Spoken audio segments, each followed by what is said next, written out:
ಆನೇಕಲ್ ವಿಧಾನಸಭಾ ಕ್ಷೇತ್ರದ ಮರಸೂರು ಗ್ರಾಮ ಪಂಚಾಯಿತಿ ವ್ಯಾಪ್ತಿಯ ಸಿಪಾನಿ ಅಪಾರ್ಟ್ಮೆಂಟ್ ಸಮೀಪದಲ್ಲಿ ಗಾಡ್ಸ್ ಗ್ಲೋರಿ ಚರ್ಚಿನ 6ನೇ ವರ್ಷದ ವಾರ್ಷಿಕೋತ್ಸವದ ಕಾರ್ಯಕ್ರಮ ಸಡಗರ ಸಂಭ್ರಮದಿಂದ ನೆರವೇರಿತು. ಇನ್ನು 6ನೇ ವರ್ಷದ ವಾರ್ಷಿಕೋತ್ಸವದ ಅಂಗವಾಗಿ ಪ್ರಾರ್ಥನೆ, ಸಾಧಕರಿಗೆ ಮತ್ತು ಗಣ್ಯರಿಗೆ ಸನ್ಮಾನ ಸೇರಿದಂತೆ ಹಲವು ಸಾಂಸ್ಕೃತಿಕ ಕಾರ್ಯಕ್ರಮಗಳನ್ನು ಆಯೋಜಿಸಲಾಗಿತ್ತು.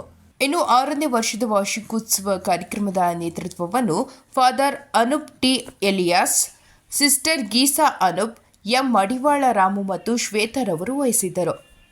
ಇನ್ನು ಕಾರ್ಯಕ್ರಮದಲ್ಲಿ father Abraham Varghese, Prakash Almidi, brother Praveen, Marasuru ಗ್ರಾಮ ಪಂಚಾಯಿತಿ ಮಾಜಿ ಅಧ್ಯಕ್ಷರಾದ Chandrakala Yellappa, Madivala Manikanta, Madivala Venkataswamy, Y Suresh Potta, Ramachandra, auto Murali, Srinivas, Muniraju, Naveen, Babu, Govindaraju, police Shankar, Ambareesh, Madivala Mohan, Umesh, Suri, Satyanarayana, Prajwal, Chetan, Raju ಮತ್ತು ಸ್ಥಳೀಯ ಮುಖಂಡರು ಮತ್ತು ಬಡಾವಣೆಯ ನಿವಾಸಿಗಳು ಭಾಗವಹಿಸಿದ್ರು.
അതിനായി ദൈവ സഭയെ ദേശത്തിലേക്കിരുവന്നത്. അങ്ങനെ ദൈവം ഈ ദേശത്തില് ഒരു ചെറിയൊരു വിളക്ക് വെച്ചു. ಹಾಗೆ ದೇವರು ಈ ದೇಶದಲ್ಲಿ ಒಂದು ಚಿಕ್ಕ ಬೆಳಕನ್ನು ಇಟ್ಟಿದ್ದಾರೆ. അതിന്റെ ഭാഗമാകുവാൻ, ಅದರ ಭಾಗವಾಗುವುದಕ್ಕೆ, അതിനോട് കൂടെ നിന്ന് ജ്വലിക്കുവാൻ, ಅದರ ಜೊತೆಗೆ ನಿಂತು ಪ್ರಚುರಿಸುವುದಕ್ಕೆ ദൈവം കൂട്ടിക്കൊണ്ടുവന്ന് എന്റെ എല്ലാ ആത്മീക സഹോദരി സഹോദരന്മാർക്കായി ഞാൻ കർത്താവിൽ നന്ദി പറയുന്നു. ದೇವರು ಕರೆತಂದ ನನ್ನ ಎಲ್ಲ ಆತ್ಮೀಯ ಸಹೋದರ ಸಹೋದರಿಗಾಗಿ ಕರ್ತನಿಗೆ ಕೃತಜ್ಞತೆ ಹೇಳ್ತಾ ಇದ್ದೇನೆ. നിങ്ങളാണ് ഈ പ്രകാശത്തെ വീണ്ടും വർദ്ധിപ്പിക്കുവാൻ ദൈവം ഈ കാലഘട്ടത്തിൽ തിരഞ്ഞെടുക്കപ്പെട്ടവർ.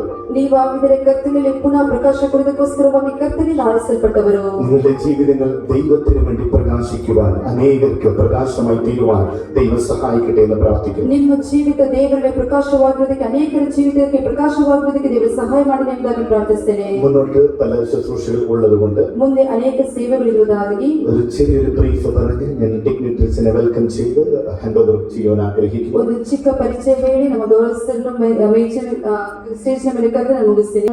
ಆಚರಣೆ ಮಾಡ್ಕೊಳ್ತಾ ಇದ್ದಾರೆ. ನಮ್ಮೆಲ್ಲರ ಪರವಾಗಿ ಅವರಿಗೆ ಶುಭೋದಯವನ್ನು ಕೊಡ್ತಾ ಇದ್ದೀನಿ, ಶುಭಾಶಯಗಳನ್ನು. ಧನ್ಯವಾದಗಳು. ಈ ದಿನ ನನ್ನ ಸಹೋದರನಾದಂಥ ರಾಮಕೃಷ್ಣ ಅವರು ವೆಡ್ಡಿಂಗ್ ಆನಿವರ್ಸರಿನ ಸೆಲೆಬ್ರೇಟ್ ಮಾಡ್ಕೊತಾ ಇದ್ದಾರೆ. ನಿಮ್ಮೆಲ್ಲರ ಪರವಾಗಿ ಅದು ನಮ್ಮ ಚರ್ಚ್ ಆನಿವರ್ಸರಿ ಸಹ ಇಟ್ಕೊಂಡಿದ್ದಾರೆ.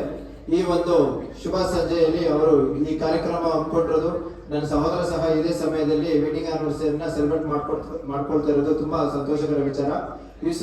ಈ ಸುಸಂದರ್ಭದಲ್ಲಿ ಚರ್ಚು ಇನ್ನು ಸಾವಿರಾರು ವರ್ಷಗಳು ಇದೇ ರೀತಿ ಮುಂದುವರಿಲಿ, ಇದೇ ರೀತಿ ಆನಿವರ್ಸರಿಗಳನ್ನ ಸೆಲೆಬ್ರೇಟ್ ಮಾಡ್ತಾ ಇರಲಿ ಅಂತ ನಾನು ಆಶಿಸ್ತೀನಿ. ಅದೇ ರೀತಿ ಈ ಸುಸಂದರ್ಭದಲ್ಲಿ ತಮ್ಮೆಲ್ಲರ ಪರವಾಗಿ, ನನ್ನೆಲ್ಲ ಅಣ್ಣ ತಮ್ಮಂದರ ಪರವಾಗಿ, ಸಹೋದರರ ಪರವಾಗಿ ರಾಮಕೃಷ್ಣ ಮತ್ತು ಅವರ ಶ್ರೀಮತಿ ಅವರಿಗೆ ಮದುವೆ ವಾರ್ಷಿಕೋತ್ಸವದ ಶುಭಾಶಯಗಳನ್ನ ಸಲ್ಲಿಸ್ತೀನಿ. ವೇದಿಕೆ ಮೇಲೆ ಆಸೀನರಾಗಿರ್ತಕ್ಕಂಥ ಎಲ್ಲ ಫಾಸ್ಟರ್ಗಳೇ ಮತ್ತು ಗ್ರಾಮ ಪಂಚಾಯಿತಿಯ ಮಾಜಿ ಅಧ್ಯಕ್ಷರಾದಂಥ ಚಂದ್ರಕಲಾ ಯಲ್ಲಪ್ಪನವರೇ, ಪೊಲೀಸ್ ಇಲಾಖೆಯ ಮಿತ್ರರು ಆದಂಥ ಶಂಕರ್ನವರೇ, ಮತ್ತು ವೇದಿಕೆ ಮೇಲೆ ಆಸೀನರಾಗಿರ್ತಕ್ಕಂಥ ಎಲ್ಲ ಗಣ್ಯರೇ, ವಿಶೇಷವಾಗಿ ಈ ದಿನ ಚರ್ಚಿನ ವಾರ್ಷಿಕೋತ್ಸವ, ಅದರ ಮಧ್ಯದಲ್ಲಿ ರಾಮಕೃಷ್ಣ ಸಹೋದರ ರಾಮಕೃಷ್ಣ ಮತ್ತು ಅವರ ವಿವಾಹ ವಾರ್ಷಿಕೋತ್ಸವ ಸಹ ಹಮ್ಮಿಕೊಂಡಿದೆ. ಬಹುಶಃ ತಾವೆಲ್ಲರೂ ಬಂದಿದ್ದೀರಾ, ತಮ್ಮ ಕುಟುಂಬ ಸಮೇತವಾಗಿ ಈ ಕಾರ್ಯಕ್ರಮದಲ್ಲಿ ಭಾಗವಹಿಸಿದ್ದೀರಾ. ಆದರೆ ತಾವು ಒಂದನ್ನು ಅರ್ಥ ಮಾಡ್ಕೊಳ್ಬೇಕು, ಯೇಸು ಕ್ರಿಸ್ತ 2000 ವರ್ಷಗಳ ಹಿಂದೆ ಈ ಭೂಮಿಯಲ್ಲಿ ಹುಟ್ಟಿದ ಮೇಲೆ ಏನೆಲ್ಲ ಬದಲಾವಣೆಗಳಾಗಿದೆ ಅಂತಕ್ಕಂಥದ್ದನ್ನ ಕ್ರೈಸ್ತ ಸಮುದಾಯ ಬಹಳ ಸ್ಪಷ್ಟವಾಗಿ ಅವರಿಗೆ ಗೊತ್ತಿದೆ. ಈ ಪ್ರಪಂಚದಲ್ಲಿ ಏನಾದರೂ ಪ್ರೀತಿ, ಶಾಂತಿ, ಕರುಣೆ ಮತ್ತೆ ವಾತ್ಸಲ್ಯ ಏನಾದರೂ ಇದೆ ಅಂತ ಹೇಳಿದ್ರೆ ಅದು 2 ಧರ್ಮಗಳಲ್ಲಿ ಮಾತ್ರ ಇರತಕ್ಕಂಥದ್ದು. ಒಂದು ಬೌದ್ಧ ಧರ್ಮ, ಮತ್ತೊಂದು ಕ್ರೈಸ್ತ ಧರ್ಮ. ಸಮಸ್ಯೆಗಳು ಆಗ್ತಕ್ಕಂಥದ್ದು ನಾನು ನನ್ನ ಕಣ್ಣು ಮುಂದೆ ನೋಡ್ತಾ ಇದ್ದೀನಿ. ಯಾಕಂತ ಹೇಳಿದ್ರೆ ನಾನು ಒಬ್ಬ ಹೋರಾಟಗಾರನಾಗಿ ಇಡೀ ರಾಜ್ಯದ ಮೂಲೆ ಮೂಲೆಗಳಲ್ಲೂ ಸಹ ಸಂಚರಿಸಿದ್ದೀನಿ, ಎಲ್ಲ ಕಡೆ ಹೋಗಿದ್ದೆ. ನಾನು ಪ್ರತಿ ವರ್ಷವೂ ಸಹ ಹಾಸನದಲ್ಲಿ ಅರಸೀಕೆರೆ ತಾಲೂಕಿನಲ್ಲಿ ಒಂದು ಗ್ರಾಮ ಇದೆ. ಆ ಗ್ರಾಮದಲ್ಲಿ 25ನೇ ತಾರೀಕು, ಡಿಸೆಂಬರ್ 25ನೇ ತಾರೀಕು ಅಲ್ಲಿ ಒಂದು ಚರ್ಚ್ ಇದೆ. ಆ ಚರ್ಚಲ್ಲಿ ಗೆಸ್ಟ್ ನಾನು. ಆದ್ರೆ ಈ ವರ್ಷ ನಾನು ಹೋಗಕ್ಕಾಗ್ಲಿಲ್ಲ, ಆರೋಗ್ಯದ ಸಮಸ್ಯೆ ಇರೋದ್ರಿಂದ ಹೋಗ್ಲಿಕ್ಕಾಗ್ಲಿಲ್ಲ.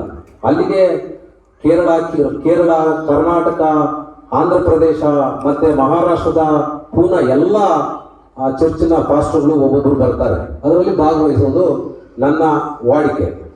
ಆದರೆ ಏನಾಗಿದೆ ಇವತ್ತಿನ ಸಮಸ್ಯೆಗಳು, ಈ ದೇಶಕ್ಕೆ ಏನಾದರೂ ಕ್ರೈಸ್ತರು ಒಂದು ವೇಳೆ ನಾವು ಬಂದಿಲ್ಲ ಅಂತ ಹೇಳಿದ್ರೆ, ಇವತ್ತು ಇಲ್ಲಿ ವೇದಿಕೆ ಮೇಲೆ ಕುಳಿತುಕೊಂಡಿರ್ತಕ್ಕಂಥ ಎಲ್ಲ ಗಂಡರು ಸಹ ಒಳ್ಳೆ ಒಳ್ಳೆ ಸೂಟು, ಒಳ್ಳೆ ಒಳ್ಳೆ ಪ್ಯಾಂಟು, ಒಳ್ಳೆ ಒಳ್ಳೆ ಬಟ್ಟೆ ಹಾಕ್ಲಿಕ್ಕೆ ಆಗ್ತಾ ಇರಲಿಲ್ಲ.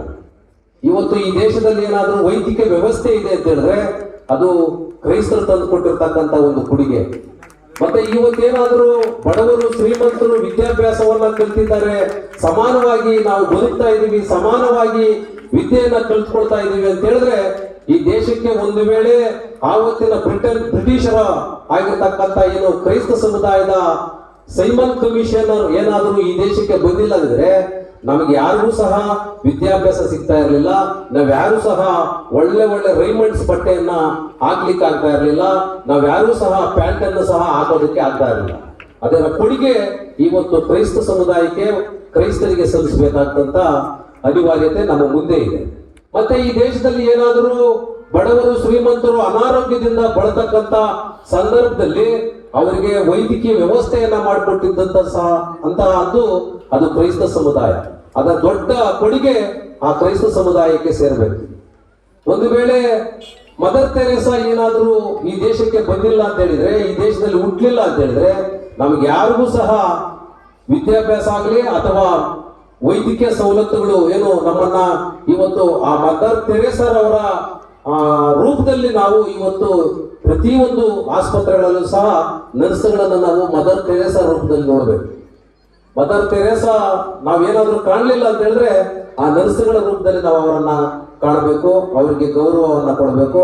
ಅಂತ ಒಂದು ದೊಡ್ಡ ಸಮೂಹವನ್ನ ಹೊಂದಿರತಕ್ಕಂತ ಕ್ರೈಸ್ತ ಸಮುದಾಯ ಇಡೀ ಪ್ರಪಂಚಾದ್ಯಂತ ಸುಮಾರು 128 ದೇಶಗಳಲ್ಲೂ ಸಹ ಇವತ್ತು ಕ್ರೈಸ್ತ ಸಮುದಾಯ ಇದೆ. ಆದ್ರೆ ಕ್ರೈಸ್ತ ಸಮುದಾಯ ಇವತ್ತು ಅಮೆರಿಕ, ಬ್ರಿಟನ್, ಇಂಗ್ಲೆಂಡ್ ಅಂತ ದೊಡ್ಡ ದೇಶಗಳಲ್ಲಿ ಎಷ್ಟೆಷ್ಟು ಮುಂದುವರೆದಿದೆ, ಎಷ್ಟೆಷ್ಟು ಪ್ರಪಂಚಕ್ಕೆ ಸವಾಲನ್ನ ಒಡ್ಡುತ್ತಾ ಇದ್ದಾರೆ ಅಂತಕ್ಕಂಥದ್ದು ಅದೆಲ್ಲರ ಶಕ್ತಿ ಯೇಸು ಕ್ರಿಸ್ತನ ಮಹಿಮೆ ಅಂತಕ್ಕಂಥದ್ದನ್ನ ನಾನು ಭಾವಿಸ್ಕೊಳ್ತಾ ಏನು ತಂದಂತಹ ಈ ಮಹತ್ ಕಾರ್ಯಗಳಿಗಾಗಿ ದೇವರಿಗೆ ಸ್ತೋತ್ರವಾಗಲಿ. ಕದಾಂಗ ದಾಸನ್ ಪಾಸ್ಟರ್ ಅನೂಪ್, ಕರ್ತನ ಸೇವಕರಾಗಿರುವಂತಹ ಪಾಸ್ಟರ್ ಅನೂಪ್ ಅವರು, ಆ ಕುಟುಂಬ ಸಿಸ್ಟರ್ ಜಿಸಾ ಕುಟುಂಬ ಫ್ಯಾಮಿಲಿ, ಅವರ ಕುಟುಂಬ ಎಲ್ಲರೂ, ರಾಮು ಉಳ್ಪಡೆ ಇവിടുത്തെ ಲೀಡರ್ಶಿಪ್ലുള്ള സകലരും, ನಾಯಕತ್ವದಲ್ಲಿ ಇರುವಂತಹ ರಾಮು ಸಹೋದರ ಎಲ್ಲರೂ, സ്റ്റേജിലായിരിക്കുന്ന കർത്തൃദാസന്മാർ, പൊളിಟಿಕಲ್ ಲೀಡರ್ಸ್, ಎಲ್ಲ ಡಿಪಾರ್ಟ್ಮೆಂಟ್ലുള്ളവർ, ವೇದಿಕೆ ಮೇಲಿರುವಂತಹ ಕರ್ತನ ಸೇವಕರು, ರಾಜಕಾರಣಿಗಳು, ಅದು ಮಾತ್ರವಲ್ಲದೆ ಪೊಲೀಸ್ ಇಲಾಖೆಯಲ್ಲಿ ಇರುವಂತವರು, എല്ലാറ്റിലും ഉപരി ദൈവത്തിന്റെ സന്നിധിയിലായിരിക്കുന്ന ദൈവമക്കൾ എല്ലാവരോടും ചേർന്ന് ಎಲ್ಲದಕ್ಕಿಂತ ಹೆಚ್ಚಾಗಿ ದೇವರ ಸಮ್ಮುಖದಲ್ಲಿರುವಂತಹ ದೇವರ ಮಕ್ಕಳು, ബെത്തലേജി ചർച്ചിന്റെയും സീനിയർ പാസ്റ്റർ എം എ വർഗീസിന്റെയും കുടുംബത്തിന്റെയും ഞങ്ങളുടെ കൺഗ്രാറ്റുലേഷൻസ് ഈ 6ാമത്തെ ആനിവേഴ്സറി ഞങ്ങൾ അറിയിക്കുന്നു. ಈ ಸಮಯದಲ್ಲಿ ಬೆಥೆಲ್ ಎಜಿ ಸಭೆ ಎಂಬಾದ ಸಮಯದ ಅದು ಮಾತ್ರವಲ್ಲ, ಸೀನಿಯರ್ ಪಾಸ್ಟರ್ ಆಗಿರುವಂತಹ ಘನ ಸೇವಕರು ಎಂ ಎ ವರ್ಗೀಸ್ ಪಾಸ್ಟರ್ ಅವರ ಮತ್ತು ಅವರ ಕುಟುಂಬದವರ ಶುಭಾಶಯಗಳನ್ನ ತಿಳಿಸುತ್ತೇವೆ. ദൈവത്തിന്റെ സഹായവും കൃപയും ഇവിടെയുണ്ട്. ದೇವನ ಸಹಾಯವು ಕೃಪೆಯು ಇಲ್ಲಿದೆ. ദൈവത്തിന്റെ കാവൽ ഇവിടെയുണ്ട്. ದೇವನ ರಕ್ಷಣೆ ಇಲ್ಲಿದೆ. ദൈവത്തിന്റെ അനുഗ്രഹങ്ങൾ ഇവിടെയുണ്ട്. ದೇವನ ಆಶೀರ್ವಾದ ಇಲ್ಲಿದೆ. ചുരുങ്ങിയ ഒരു സന്ദേശം കഴിയുമ്പോഴത്തേക്ക്, ಒಂದು ಚಿಕ್ಕ ಸಂದೇಶ ಮುಗಿಯುವಷ್ಟರಲ್ಲಿ ഇതിന്റെ അകത്തൊരു വലിയ പകർച്ച നടക്കുമെന്ന് ഞാൻ വിശ്വസിക്കുന്നു. ಇಲ್ಲಿ ಒಂದು ದೊಡ್ಡ ಹರಡುವಿಕೆ ಇಲ್ಲಿ ನಡೆಯುತ್ತದೆ. നിറഞ്ഞ പാത്രങ്ങളായി നമ്മൾ മടങ്ങിപ്പോകും. ನಾವು ತುಂಬಿದ ಪಾತ್ರೆಗಳನ್ನಾಗಿ ಹಿಂತಿರುಗುವೆವು. അനുഗ്രഹത്താലും സമാധാനത്താലും ദൈവിക വെളിച്ചത്താലും ദൈവം ഓരോരുത്തരെ നിറയ്ക്കും. ಆಶೀರ್ವಾದದಿಂದಲೂ ಸಮಾಧಾನದಿಂದಲೂ ದೇವರು ಒಬ್ಬೊಬ್ಬರನ್ನು ತುಂಬುವನು. ಹೀಗಾಗಿ ನೋಡುತ್ತಿದ್ದೇವೆ. ഈ സഭയോടുള്ള സന്ദേശം അറിയിക്കുമ്പോൾ തന്നെ ഈ ക്രിസ്മസ് സീസണിലുള്ള സന്ദേശം കൂടെ അറിയിക്കുവാൻ ആഗ്രഹിക്കുന്നു. ಈ ಸಭೆಯ ಸಂಗಡ ಸಾರುವಂತ ಸಂದೇಶದ ಜೊತೆಯಲ್ಲಿ ಕ್ರಿಸ್ಮಸ್ನ ಸಂದೇಶವು ಕೊಡಲಿದ್ದೇನೆ. ബൈബിൾ ക്രിസ്മസിനെ കുറിച്ച് എന്തു പറയുന്നു? ವೇದ ಪುಸ್ತಕವು ಕ್ರಿಸ್ಮಸ್ನ ಕುರಿತಾಗಿ ಏನು ಹೇಳುತ್ತದೆ? ഇന്ന് ക്രിസ്മസ് എന്തായിരിക്കുന്നു? ಇಂದು ಕ್ರಿಸ್ಮಸ್ ಏನಾಗಿದೆ? നമ്മുടെ വ്യക്തിപരമായ ജീവിതത്തിൽ ക്രിസ്മസ് എന്തായിരിക്കണം? ನಾವು ವ್ಯಕ್ತಿಪರವಾಗಿರುವಂತಹ ಜೀವಿತದಲ್ಲಿ ಕ್ರಿಸ್ಮಸ್ ಏನಾಗಿರಬೇಕು? 3 ചോദ്യങ്ങൾക്ക് മറുപടി പറഞ്ഞ് ഇന്ന് പ്രാർത്ഥിച്ച് ദേവദാസന്റെ കയ്യിൽ മൈക്ക് കൈമാറുവാൻ ആഗ്രഹിക്കുന്നു. ಈ 3 ಪ್ರಶ್ನೆಗಳಿಗೆ ಉತ್ತರವನ್ನು ಕೊಟ್ಟು ಸಂದೇಶವನ್ನು ಮುಗಿಸಿ ಕರ್ತನ ಸೇವಕರಿಗೆ ಮೈಕ್ ನಾವು ಕೊಡುತ್ತೇವೆ. ബൈബിൾ ക്രിസ്മസിനെ കുറിച്ച് എന്തു പറയുന്നു? ಒಂದು ಸತ್ಯವೇದ ಪುಸ್ತಕ ಕ್ರಿಸ್ಮಸ್ನ ಕುರಿತು ಏನು ಹೇಳುತ್ತದೆ? നമ്മൾ മനസ്സിലാക്കുന്നത്, ನಾವು ಅರ್ಥ ಮಾಡಿಕೊಳ್ಳುವುದು, ഇന്നേക്ക് ഏകദേശം 2000 വർഷങ്ങൾക്ക് മുൻപ്, ಇಂದಿನಿಂದ ಸುಮಾರು 2000 ವರ್ಷಗಳ ಹಿಂದೆ ബെത്ലഹേം എന്ന് പറയുന്ന ഒരു ചെറിയ ഗ്രാമത്തിൽ, ಬೆತ್ತಲೆಹೆಮ್ ಎಂದು ಹೇಳುವ ಒಂದು ಸಣ್ಣ ಗ್ರಾಮ, ഒരു പക്ഷേ ഇന്നിവിടെ കാണുന്ന ഗ്രാമങ്ങളിൽ നമുക്ക് അതിനേക്കാൾ അധികം ആൾക്കൂട്ടമുണ്ട്. ಇಂದು ನಾವು ನೋಡುವಂತಹ ಗ್ರಾಮಗಳಲ್ಲಿ ಹೆಚ್ಚಾದ ಜನಸಂಖ್ಯೆಯನ್ನ ನೋಡುತ್ತೇವೆ. എങ്കിലും നസ്രേത്ത് എന്ന ഗ്രാമത്തിൽ ഞങ്ങൾ പോയിട്ടുണ്ട്.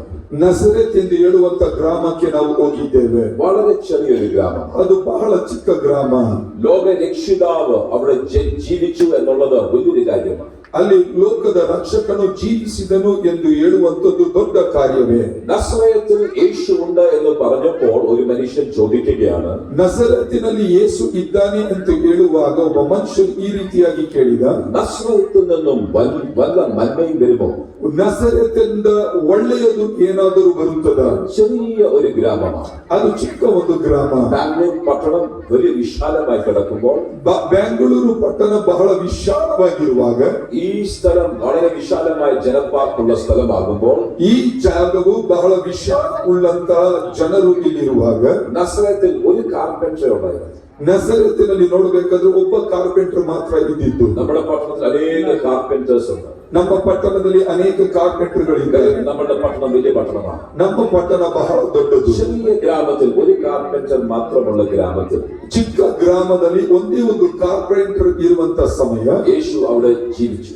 ಯೇಸು ಅಲ್ಲಿ ಜೀವಿಸಿದರು. എങ്കിലും യേശുവിന്റെ ജനനം ബത്ലഹേമിലായിരുന്നു. ಯೇಸುವಿನ ಜನನ ಬೆತ್ಲೆಹೇಮಲಾಗಿತ್ತು. 2000 വർഷങ്ങൾക്ക് മുൻപേ യേശു ജനിച്ചെങ്കിലും 2000 ವರ್ಷದ ಹಿಂದೆ ಯೇಸು ಜನಿಸಿದ್ದಾದರೂ അതിന് 4000 വർഷങ്ങൾക്ക് മുൻപേ മുതൽ യേശുവിന്റെ ജനനത്തെ കുറിച്ച് പ്രവചനങ്ങൾ ബൈബിൾ പറഞ്ഞുകൊണ്ടിരുന്നു. ಸತ್ಯವೇದ ಪುಸ್ತಕದಲ್ಲಿ ನೋಡುವುದಾದರೆ ಸುಮಾರು 4 ವರ್ಷಗಳ ಹಿಂದೆಯಿಂದಲೇ 4000 വർഷങ്ങൾക്ക് മുൻപേ മുതൽ യേശുവിനെ കുറിച്ചുള്ള പ്രവചനങ്ങൾ ആരംഭിച്ചു. 4000 ವರ್ಷಗಳ ಹಿಂದೆಯಿಂದಲೇ ಯೇಸು ಕ್ರಿಸ್ತನ ಜನನದ ಕುರಿತಾಗಿ ದೈವೋಕ್ತಿಗಳು ಪ್ರವಾದನೆಗಳು ಹೇಳಲ್ಪಟ್ಟವು. അതിനെക്കുറിച്ച് പഠിക്കുന്നവർ പറയുന്നത്, ಅದರ ಕುರಿತಾಗಿ ಓದುವವರು ಕಲಿಯುವವರು ಹೇಳುವಂತದ್ದು ഏകദേശം 350 പ്രവചനങ്ങൾ യേശു കർത്താവിന്റെ ജനനത്തെക്കുറിച്ചും ജീവിതത്തെക്കുറിച്ചും ഉണ്ടായിരുന്നു. ಸುಮಾರು 350 ದೈವೋಕ್ತಿಗಳು ಯೇಸುವಿನ ಕುರಿತಾದ ಜನನದ ಕುರಿತಾಗಿಯೂ ಆತನ ಜೀವಿತದ ಕುರಿತಾಗಿಯೂ ಬರೆಯಲ್ಪಟ್ಟಿವೆ. അതിൽ ചിലത് മാത്രം ഞാൻ പറയുവാൻ ആഗ്രഹിക്കുന്നു. ಅದರಲ್ಲಿ ಕೆಲವೊಂದು ಮಾತ್ರ ನಿಮ್ಮ ಬಳಿಯಲ್ಲಿ ಹೇಳಲಿದ್ದೇನೆ. മറിയ എന്ന പേരുള്ള വ്യക്തി ഇതാ നസ്രേത്ത് എന്ന് പറയുന്ന സ്ഥലത്ത് താമസിക്കുമ്പോൾ, ಈಗ ಮರಿಯಲ್ ಎಂದು ಹೇಳುವಂತಹ ವ್ಯಕ್ತಿಯು ನಸರೇತ್ ಪಟ್ಟಣದಲ್ಲಿ ವಾಸಿಸುವಾಗ ഒരു ദൂതൻ തന്റെ അരികിൽ വന്നു. ಒಬ್ಬ ದೂತನು ಆಕೆಯ ಬಳಿಯಲ್ಲಿ ಬಂದನು. അവൾക്ക് 15-16 വയസ്സ് കാണുന്ന ഒരു ചെറിയ പെൺകുട്ടിയാണ്. ಆಕೆಗೆ ಸುಮಾರು 15-16 ವಯಸ್ಸುಳ್ಳಂತಹ ಒಂದು ಯುವತಿ. എങ്കിലും അവൾ കന്യകയാണ്. ಇದ್ದರೂ ಅವಳು ಒಬ್ಬ ಕನ್ನಿಕೆಯು.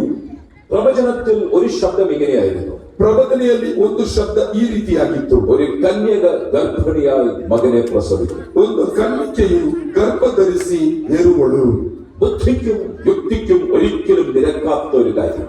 ಬುದ್ಧಿಗೂ ಯಾವುದೇ ನೆಲೆಯಲ್ಲೂ ನಮಗೆ ಸರಿಯಾಗದೇ ಇರುವಂತಹ ವಿಷಯ. എങ്കിലും ദൂതൻ മറിയുടെ അരികിൽ വന്നു. ಇದ್ದರೂ ದೂತನು ಮರಿಗಳ ಹತ್ತಿರ ಬಂದನು. കൃപ ലഭിച്ചവളെ നിനക്ക് വന്ദനം. ಕೃಪೆ ಹೊಂದಿದವಳೇ ನಿನಗೆ ವಂದನೆ. നീ ഒരു മകനെ പ്രസവിക്കും. ನೀನು ಒಂದು ಮಗನನ್ನು ಹೆರುವಿ. അവന് യേശു എന്ന പേരിടണം. ಅವನಿಗೆ ಯೇಸು ಎಂದು ಹೆಸರಿಡಬೇಕು. പുരുഷനെ അറിയായിക്കാൻ എങ്ങനെ സംഭവിക്കും എന്ന് മറിയൻ മറുപടി ചോദിച്ചു. ಮರಿಯಳು ಮತ್ತೆ ಪ್ರಶ್ನೆ ಕೇಳಿದಳು, ನಾನು ಪುರುಷನನ್ನು ಅರಿಯದೆ ಇರುವುದರಿಂದ ಇದು ಹೇಗೆ ಸಂಭವಿಸುವುದು? ദൂതൻ അങ്ങനെ ഒരു സംസാരം വാക്ക് പറയുവാൻ കാര്യമില്ല. ಆ ದೂತನು ಆ ರೀತಿಯಾಗಿ ಮಾತು ಹೇಳಲು ಒಂದು ಕಾರಣ, 350 പ്രവചനങ്ങളിൽ ഒരു പ്രധാനപ്പെട്ട പ്രവചനം അതായിരുന്നു. 350 ದೈವೋಕ್ತಿಗಳಲ್ಲಿ ಒಂದು ಪ್ರಮುಖವಾದಂತ ದೈವೋಕ್ತಿ ಅದಾಗಿತ್ತು. ഒരു കന്യക ഗർഭിണിയായി മകനെ പ്രസവിക്കും. ಒಂದು ಕನ್ನಿಕೆಯು ಗರ್ಭಿಣಿಯಾಗಿ ಒಬ್ಬ ಮಗನನ್ನು ಹೆರುವಳು.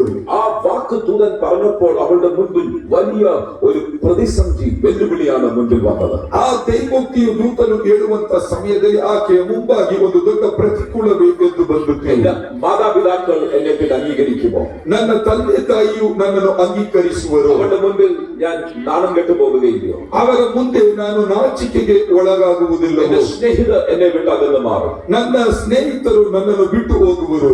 എന്റെ വിവാഹം ക്രമീകരിച്ചിരിക്കുകയാണ്. ನನ್ನ ವಿವಾಹ ಎಲ್ಲವೂ ನಿಶ್ಚಯಿಸಲ್ಪಟ್ಟಿದೆ. ആ പുരുഷൻ എന്നെ വിട്ട് അകന്നു പോകും. ಆ ಪುರುಷನು ನನ್ನನ್ನು ಬಿಟ್ಟು ಹೋಗುವನು. അതിലൊക്കെ ഉപരി ಅದಕ್ಕೆಲ್ಲ ಹೆಚ್ಚಾಗಿ ആൾക്കാർ അറിയുമ്പോൾ ಜನರಿಗೆ ಇದು ಗೊತ್ತಾಗುವಾಗ കല്ലെറിഞ്ഞ് കൊന്നുകളയും. ಅವರು ಕಲ್ಲೆಸೆದು ಕೊಲ್ಲುವರು. കാര്യം വിവാഹം കഴിക്കാത്ത പെൺകുട്ടി ഗർഭിണിയായാൽ അന്നത്തെ സമൂഹം കല്ലെറിഞ്ഞ് കൊന്നുകളയുന്ന ഒരു നിയമമുള്ള കാലമാണ്. ಏಕೆಂದರೆ ಆ ಸಮಯದಲ್ಲಿ ವಿವಾಹ ಆಗದೇ ಇರುವ ಕನ್ನಿಕೆಯು ಗರ್ಭಿಣಿ ಆದರೆ ಅವರು ಕಲ್ಲೆಸೆದುಕೊಳ್ಳುವಂತ ನಿಯಮ ಅಂದಿನ ಕಾಲದಲ್ಲಿತ್ತು. ജീവൻ നഷ്ടപ്പെടാൻ സാധ്യതയുള്ള ആ സമയത്ത് ಜೀವವು ನಷ್ಟವಾಗುವುದಕ್ಕೆ ಎಲ್ಲಾ ಸಾಧ್ಯತೆ ಇದ್ದಂತ ಆ ಸಮಯದಲ್ಲಿ അവളുടെ മുൻപിൽ വലിയൊരു ചോദ്യചിഹ്നം. ಆಕೆ ಮುಂದಾಗಿ ಒಂದು ದೊಡ್ಡ ಪ್ರಶ್ನೆಯ ಚಿಹ್ನೆ. എന്റെ മാനവും എന്റെ ജീവനും എന്റെ കാര്യങ്ങൾ ഞാൻ സംരക്ഷിക്കണമോ? ನನ್ನ ಮಾನವು, ನನ್ನ ಗೌರವವು, ನನ್ನ ಜೀವವನ್ನ ನಾನು ಕಾಪಾಡಿಕೊಳ್ಳಬೇಕು, അതോ ദൈവത്തിന്റെ ഹിതത്തിനു വേണ്ടി എന്നെ തന്നെ ഞാൻ വിട്ടുകൊടുക്കണമോ? ಅಥವಾ ದೇವರ ಚಿತ್ತಾನುಸಾರವಾಗಿ ನನ್ನನ್ನು ನಾನು ಬಿಟ್ಟುಕೊಡಬೇಕು? ക്രിസ്മസ് ഇന്ന് നമ്മുടെ ജീവിതത്തിൽ യാഥാർത്ഥ്യമാകുവാൻ ಇಂದು ಕ್ರಿಸ್ಮಸ್ ನಮ್ಮ ಜೀವಿತದಲ್ಲಿ ಅದು ನಿಜವಾಗಿ ಯಥಾರ್ಥವಾಗಿ ಬರಲು അന്ന് മറിയുടെ ജീവിതത്തിൽ നേരിട്ട വെല്ലുവിളികളുടെ മുൻപിൽ നിന്നതുപോലെ നമ്മൾ നേരിടേണ്ടി വരുമായിരിക്കും. ಅಂದು ಮರಿಯಳು ಆಕೆ ಜೀವಿತದ ಮುಂದಾಗಿ ಬಂದಂತ ಸವಾಲುಗಳನ್ನ ಎದುರಿಸಿದ ರೀತಿಯಲ್ಲಿ ನಾವು ಕೂಡ ಎದುರಿಸಬೇಕಾಗುತ್ತದೆ. മറിയ പറഞ്ഞു, ಮರಿಯಳು ಹೇಳಿದಳು, കണ്ടാലും കർത്താവിന്റെ ദാസി, ನೋಡಿ ನಾನು ನಿಮ್ಮ ದಾಸಿ, കർത്താവിന്റെ വാക്കുകൾ പോലെ ഭവിക്കട്ടെ, ನಿನ್ನ ಮಾತಿನಂತೆ ನನಗೆ ಸಂಭವಿಸಲು. ഒരു കന്യക ഗർഭിണിയായി മകനെ പ്രസവിച്ചു. ಆ ರೀತಿಯಾಗಿ ಒಬ್ಬ ಕನ್ನಿಕೆಯು ಗರ್ಭಿಣಿಯಾಗಿ ಅವಳು ಒಂದು ಮಗುವನ್ನು ಹೆತ್ತಳು. മകൻ ജനിക്കുവാൻ സമയമായപ്പോൾ ಮಗುವು ಹೆರುವ ಸಮಯವಾಗುವಾಗ നസ്രത്ത് എന്ന് പറയുന്ന സ്ഥലത്തുനിന്ന് ನಜರೇತ್ ಎಂದು ಹೇಳುವಂತ ಸ್ಥಳದಿಂದ ബെത്ലഹേം എന്ന് പറയുന്ന സ്ഥലം ദീർഘ മണിക്കൂറുകൾ യാത്ര ചെയ്തെങ്കിൽ മാത്രമേ എത്തുകയുള്ളൂ. നാമത്തിൽ ചെയ്ത പ്രവൃത്തികൾക്ക് അനുയോജ്യമായ അനുഗ്രഹങ്ങൾ, പ്രാർത്ഥനയുടെ മറുപടികൾ, ദൈവിക രൂപാന്തരങ്ങൾ ഇവരുടെ ജീവിതത്തിൽ ശക്തമായി വരുവാൻ ഞങ്ങളുടെ ദാസൻ പറഞ്ഞതുപോലെ ചില അത്ഭുതങ്ങൾക്കായി യേശുവിന്റെ നാമത്തിൽ ഇവരുടെ വഴികൾ തുറന്നു വരുവാൻ ഞങ്ങൾ പ്രാർത്ഥന ചെയ്യുകയാണ്. ഈ ആനിവേഴ്സറിയിൽ ഇവർ അനുഗ്രഹിക്കപ്പെടട്ടെ. വരുന്ന വർഷം ഇവർ ധന്യമായി അനുഗ്രഹിക്കപ്പെടട്ടെ. അങ്ങയുടെ നാമം ചൊല്ലി ഞങ്ങൾ ഒരുമിച്ച് സഭയായി കരം നീട്ടി ഇവരെ വാഴ്ത്തി അനുഗ്രഹിക്കുന്നു. അങ്ങയുടെ നാമത്തിന്റെ മഹത്വത്തിനായിരിക്കും, യേശുവിൻ നാമത്തിൽ തന്നെ. ആമേൻ. God bless you.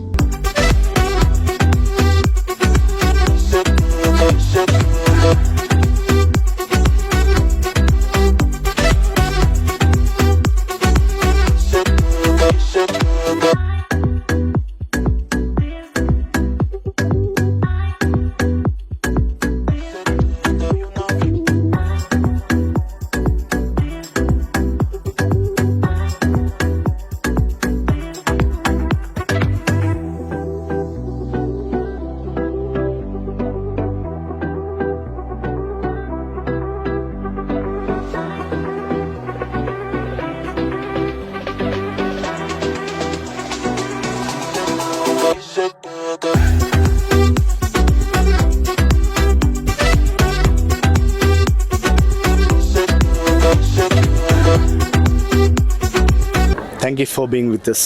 ಇವತ್ತು ಇಲ್ಲಿ ನೀವೆಲ್ಲರೂ ಬಂದಿರುವುದಕ್ಕೆ ಭಾಳ ಸಂತೋಷ. ವಿಶೇಷವಾಗಿ ಹೀಗೆ ಈ ಗಾಡ್ಸ್ ಗ್ಲೋರಿ ಚರ್ಚ್ ಈ ಜಾಗದಲ್ಲಿ ಪ್ರಾರಂಭಿಸಿ 6ನೇ ವರ್ಷದಲ್ಲಿ ಹೀಗೆ ಒಂದು ಕಾರ್ಯಕ್ರಮವನ್ನು ನಡೆಸಿಕೊಳ್ಳುವುದಕ್ಕೆ ದೇವರೇ ಸಹಾಯ ಮಾಡಿದ್ದಾರೆ. ಅದಕ್ಕೆ ಭಾಳ ಧನ್ಯವಾದಗಳು ತಿಳಿಸ್ತಾ ಇದ್ದೀನಿ. ಈ ಸಭೆಯು ಇದರದ ಕ್ರಿಯೆಗಳು ಇಲ್ಲಿ ಇರುವ ಹಲವಾರು ಜನರ ಕಣ್ಣೀರುಗಳನ್ನು ಒರೆಸುವುದಕ್ಕಾಗಿ, ಕಷ್ಟ ಸಂಕಟಗಳಲ್ಲಿರುವ ಮನುಷ್ಯರನ್ನು ಒಳ್ಳೆಯ ದಾರಿಗಳಲ್ಲಿ ನಡೆಸುವುದಕ್ಕಾಗಿ, ಹಲವಾರು ಬಡುವ ಜನರಿಗೆ ದೇವರ ಮಾರ್ಗದರ್ಶನ ತೋರಿಸುವುದಕ್ಕಾಗಿ ದೇವರಲ್ಲಿ ನೇಮಿಸಿರುವ ನಮ್ಮ ಕಾರ್ಯಗಳು ನಾವು ಭಾಳ ಇನ್ನೂ ಹೆಚ್ಚಾಗಿ ಮಾಡಬೇಕು ಅಂತ ಆಸೆ ಪಡ್ತಾ ಇದ್ದೀನಿ. ಈ ದೇಶ ಈ ದೇವರ ಯೇಸು ಕ್ರಿಸ್ತನ ನಾಮದಲ್ಲಿ ಆಶೀರ್ವಾದ ಹೊಂದಲಿ. ಇಲ್ಲಿರುವ ಎಲ್ಲರಿಗೂ ದೇವರ ಶಾಂತಿ ಸಮಾಧಾನ ಕೊಡಲಿ. ಬರುವ ವರ್ಷಗಳಲ್ಲಿ ನೀವೆಲ್ಲರೂ ಭಾಳ ಸಂತೋಷವಾಗಿ ಆರೋಗ್ಯವಾಗಿ ದೇವರ ಕೃಪೆಯಲ್ಲಿ ಮುಂದೆ ಬರುವುದಕ್ಕೆ ದೇವರು ನಿಮಗೆ ಸಹಾಯ ಮಾಡಲಿ ಎಂದು ಪ್ರಾರ್ಥಿಸುತ್ತಾ ನನ್ನ ಗ್ರೀಟಿಂಗ್ಸ್ ತಿಳಿಸ್ತಾ ಇದ್ದೀನಿ. ಎಲ್ಲರಿಗೂ ಧನ್ಯವಾದಗಳು. ವಿಶೇಷವಾಗಿ ಪಾಸ್ಟರ್ ಅನೂಪ್ ಅವರಿಗೆ ನಾನು ಕೃತಜ್ಞತೆಯನ್ನು ಸಲ್ಲಿಸ್ತೇನೆ. ಇಲ್ಲಿ ಒಳ್ಳೆ ರೀತಿಯಾಗಿ ಸೇವೆ ಮಾಡ್ತಿದ್ದಾರೆ. ಸೊ ಅದಕ್ಕಾಗಿ ಕರ್ತನಿಗೆ ನಾನು ಸ್ತೋತ್ರ ಸಲ್ಲಿಸ್ತೇನೆ. ಈ 6ನೇ ವರ್ಷದ ಆ್ಯನಿವರ್ಸರಿಯಲ್ಲಿ ದೇವರು ಅವ್ರನ್ನ ಇನ್ನೂ ಅದ್ಭುತವಾಗಿ ಮುಂದಿನ ದಿನಗಳಲ್ಲಿ ಇನ್ನೂ ಅನೇಕ ಜನರನ್ನೆಲ್ಲ ಆಶೀರ್ವಾದ ರೀತಿಯಲ್ಲಿ ನಡೆಸುವುದಕ್ಕಾಗಿ ಅವ್ರು ಇನ್ನೂ ಉಪಯೋಗಿಸಲಿ. ದೇವರು ನಿಮ್ಮನ್ನು ಹೆಚ್ಚಾಗಿ ಆಶೀರ್ವಾದ ಮಾಡಲಿ ಪಾಸ್ಟರ್. ಕಂಗ್ರ್ಯಾಚುಲೇಷನ್. ಸಂತೋಷವಾಗ್ತಾ ಇದೆ. 6ನೇ ವರ್ಷ ಚರ್ಚ್ ಕಾರ್ಯಕ್ರಮವನ್ನು ಆ್ಯನಿವರ್ಸರಿ ಮಾಡ್ತಾಯಿದ್ದೀವಿ. ಅದರಲ್ಲೂ ನಮಗೆ ಒಳ್ಳೆ ಫಾದರ್ ಸಿಕ್ಕಿದ್ದಾರೆ, ಅನು ಫಾದರ್. ಏನೇ ಒಂದು ಕಾರ್ಯಕ್ರಮ ಆಗಲಿ ಏನೋ ಒಂದು ಇದಾಗಲಿ ಮುಂದಾಗಿ ನಿಂತು ಮಾಡಿಸೋಕೆ ನನಗೆ ಒಂದು ಜವಾಬ್ದಾರಿಯನ್ನು ವಹಿಸಿದ್ದಾರೆ. ಇನ್ನೂ ಮುಂದಿನ ದಿನಗಳಲ್ಲಿ ನಮ್ಮೂರಿನ ಗ್ರಾಮಸ್ಥರು, ನಮ್ಮ ಸಹೋದರರು, ನಮ್ಮ ಫಾದರ್ ಬೆನ್ನೆಲುಬಾಗಿ ನಿಂತು ಅವರ ಕಾರ್ಯಕ್ರಮಗಳು ಏನೇ ಇದ್ದರೂ ನಮ್ಮ ಮುಂದೆ ನಿಂತು ಈ ಕಾರ್ಯಕ್ರಮವನ್ನು ನಡೆಸ್ಕೊಡ್ತೀವಿ. ಇನ್ನು ಮುಂದಿನ ದಿನಗಳು ಅದ್ದೂರಿಯಾಗಿ ಮಾಡಿಕೊಡ್ತೀವಿ. ಈ ಕಾರ್ಯಕ್ರಮಕ್ಕೆ ಎಲ್ಲರೂ ಬಂದಿದ್ದಕ್ಕೆ ತುಂಬ ಧನ್ಯವಾದಗಳು. ಲಾರ್ಡ್, ಈ ಒಂದು ಸಮಯದಲ್ಲಿ ಫಸ್ಟ್ ಅನೂಪ್ಗೆ ನಾನು ವಿಶಸ್ ಹೇಳ್ತಾ ಇದ್ದೀನಿ, ಮತ್ತು ಚರ್ಚ್ ಗಾಡ್ಸ್ ಗ್ಲೋರಿ ಚರ್ಚ್ ಅವ್ರಿಗೂ ಈ 6th 6th ಇಯರ್ ಆ್ಯನಿವರ್ಸರಿ ಸೆಲೆಬ್ರೇಷನಲ್ಲಿ ನಮಗೂ ಸಹ ಒಂದು ಆಪರ್ಚುನಿಟಿ ಕೊಟ್ಟು ಈ ಸೆಲೆಬ್ರೇಷನಲ್ಲಿ ಇರೋದಕ್ಕಾಗಿ ಮಾಡಿದ್ದಕ್ಕಾಗಿ ಥ್ಯಾಂಕ್ ಯು ಪಾಸ್ಟರ್. ನನಗಿನ್ನೂ ಜ್ಞಾಪಕ ಇದೆ, ಈ ಚರ್ಚ್ ಫಸ್ಟ್ ಆ್ಯನಿವರ್ಸರಿಯಲ್ಲಿ ನಾನು ಬಂದು ಆರಾಧನೆ ನಡೆಸಿದ್ದು. ಈಗ 6th ಇಯರ್ ಆ್ಯನಿವರ್ಸರಿ ನೋಡುವಾಗ ಸಭೆ ಮಾತ್ರ ಸೆಲೆಬ್ರೇಷನ್ ಮಾಡ್ತಲ್ಲ, ಈ ಏರಿಯಾ ಪೂರ್ತಿ ಇರುವಂಥ ಎಲ್ಲ ಇನ್ಕ್ಲೂಡಿಂಗ್ ಬೇರೆ ಬೇರೆ ಜನರು, ಹಿರಿಯರು ಎಲ್ಲರೂ ಬಂದು ಈ 6th ಇಯರ್ ಆ್ಯನಿವರ್ಸರಿ ಸೆಲೆಬ್ರೇಷನ್ ನೋಡುವಾಗ ತುಂಬ ಸಂತೋಷವಾಗ್ತದೆ. ನೆಕ್ಸ್ಟ್ ಇಯರ್ ಇನ್ನೂ ಅಧಿಕವಾದ ಜನರ ಮುಖಾಂತರ ಈ ಸೆಲೆಬ್ರೇಷನ್ ನಡೆಯುವಂತ ನಾವು ವಿಶ್ ಮಾಡ್ತಿದ್ವಿ. God bless you. USಗೆ ನಾನು ಹೊಸ ವರ್ಷ ಅಡ್ವಾನ್ಸ್ ಆಗಿ ನಾನು ನಿಮಗೆ ಶುಭಾಶಯಗಳು ಹೇಳ್ತೀನಿ. ವಿಶೇಷವಾಗಿ ನಾನು ಪಾಸ್ಟರ್ ನಬ್ಗೆ ನಾನು ಕಂಗ್ರ್ಯಾಚುಲೇಷನ್ ಹೇಳ್ತೀನಿ. ಅವರು ಎಷ್ಟು ಅವರ ಸ್ವಂತ ತ್ಯಾಗಗಳನ್ನು, ಅಂದರೆ ಎಷ್ಟೋ ಶ್ರಮಗಳು, ಎಷ್ಟೋ ಅವರ ಸಮಯಗಳನ್ನು ಅವರು ಈ ಪ್ರಾಂತ್ಯದಲ್ಲಿರೋ ಜನಗಳು ಒಂದು ಆಶೀರ್ವಾದವಾಗಬೇಕು ಅಂತ ಅವ್ರು ತುಂಬ ಶ್ರಮ ಪಡ್ತಾರೆ. ಇನ್ನೂ ದೇವರವರಿಗೆ ನೂರಾಯಿಸ್ಕೊಟ್ಟು, ಇನ್ನೂ ಅವ್ರಿಗೆ ದೇವರು ಆರೋಗ್ಯ ಬಲ ಕೊಟ್ಟು ಕುಟುಂಬವಾಗಿ ಅನೇಕರಿಗೆ ಒಂದು ದೊಡ್ಡ ಆಶೀರ್ವಾದವಾಗಿರಲಿ ಅಂತ ಅವ್ರನ್ನ ನಾವು ಬ್ಲೆಸ್ ಮಾಡ್ತೀವಿ. ಕಂಗ್ರ್ಯಾಚುಲೇಷನ್ಸ್. Thank you.